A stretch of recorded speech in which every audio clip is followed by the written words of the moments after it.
Most of you used to see it on visitation days where some parents would be bitter with their children. You get to talk to a parent they don't want to hear. And I got interfacing with some of the parents saying, and I'm like, okay, there's a gap here. And when I went to university, my first challenge I got was choosing a course. I wanted to do education because I thought education was the one that would make me become a counselor. Because during that time, there were no counselors in schools. So when I went through all that, I got a counselor I found at Chambogo University because I wanted education. They gave me Bachelor of Guidance and Counseling, which was my second option.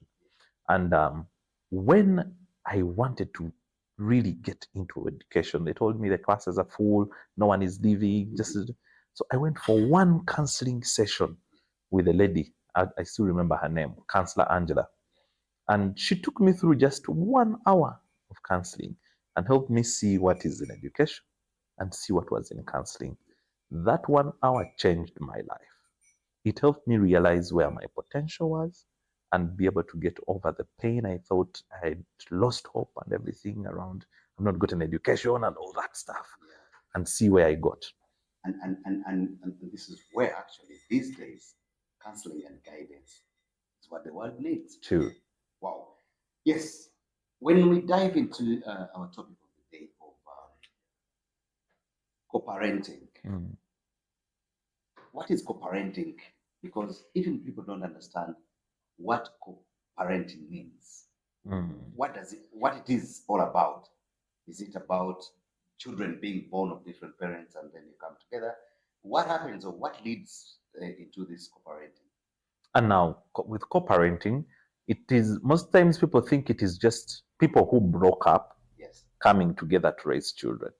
But co-parenting is two parents agreeing and taking the role to raise their children in the way they deserve to be trained, raised, and taken care of. Whether you're in the marriage or you're separated, but you agree to meet all your roles and responsibilities as parents. Now you'll find that some parents, you're in Uganda and the other is in the UK, but you need to co-parent. Everyone needs to meet their role at their comfort, but not saying it is only for people who have separated. I know of parents who live in the same house, but they never work together. They never make decisions together concerning their children. Daddy says you're going to school X, mommy is saying you're going to school Y. And now the child is in between there.